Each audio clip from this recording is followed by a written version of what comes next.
ओम भगवते वासुदेवाय नमः। अधिक मास कृष्ण पक्ष परमा एकादशी व्रत कथा।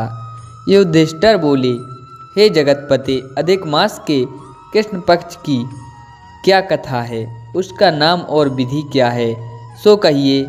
श्री कृष्ण जी बोले, हे राजन, मनुष्यों को सुख और मोक्ष देने वाली पवित्र और पाप नाशनी एकादशी का नाम परमा है।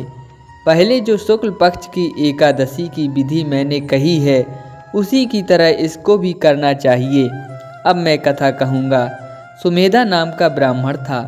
उसकी स्त्री का नाम पवित्रता था। किसी कर्म से वह ब्राह्मण अन्न धन से रहित हो गया।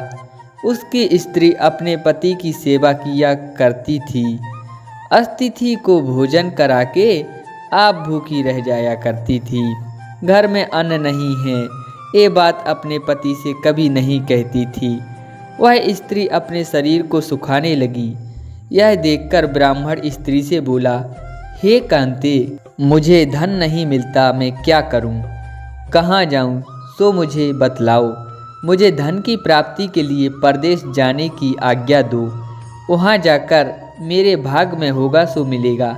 पति का वचन सुनकर वह चतुर स्त्री आंखों में आंसू भर के हाथ जोड़कर सिर झुकाकर पति से बोली कि हे हित चाहने वाले मनुष्य, आपत्ति पड़ने पर भी यही कहते हैं कि पृथ्वी पर जहाँ कहीं भी कुछ मिलता है वह पूर्व जन्म का दिया ही मिलता है।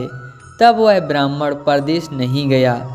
एक बार उसके यहाँ मुनि आए। विधि पूर्वक भोजन कराकर वह उत्तम स्त्री उनसे पूछने लगी, हे विद्वान, मुझको छोड़कर मेरा पति बाहर जाना चाहता है। हे मुनिंद्रे, मेरे भाग से आप यहीं आ गए। आपकी कृपा से निश्चित मेरा दरिद्र शीघ्र ही नष्ट हो जाएगा। हे कृपा सिंधु, मेरा दुख दूर करने के लिए व्रत, तीर्थ, तप आदि कहिए। मुनीश्वर ने उस सुशीला का वचन सुना तो उनसे बोले कि अधिक मास के कृष्ण पक्ष में भुक्ति, मुक्ति और पुण्य को देने वाली सबसे उत्तम परमा नाम की कमला एकादशी है। उसका व्रत करने से मनुष्य धन धान से युक्त होता है।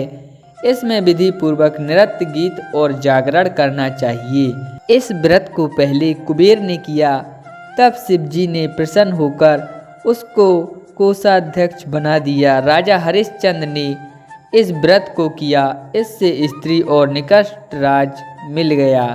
ऋषि के इस तरह कहने पर अधिक मास में पति के साथ स्नान करके ऋषि के कहे अनुसार इस व्रत को किया। परमा और कमला एकादशी 5 रात्रि का व्रत पूरा होने पर पति सहित उस स्त्री ने राजभवन से आते हुए राजकुमार को देखा।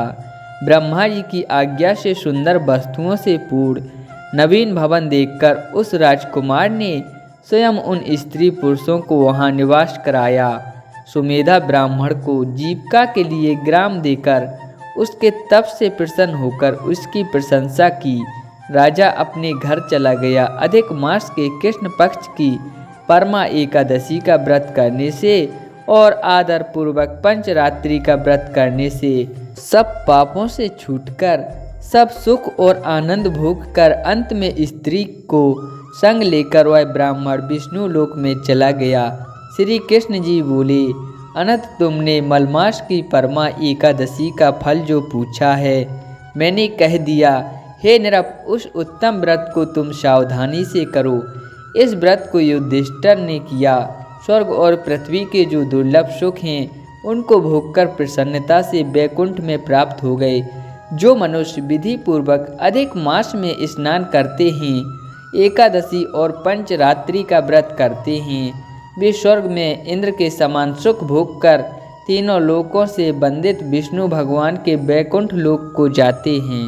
इसी प्रकार जो भी नर विष्णु भगवान की इस पौराणिक कथा को कहता अथवा सुनता है, भगवान श्री हरि की कृपा से वह भवसागर में गोता कभी नहीं खाता। बोलिए विष्णु भगवान की जय।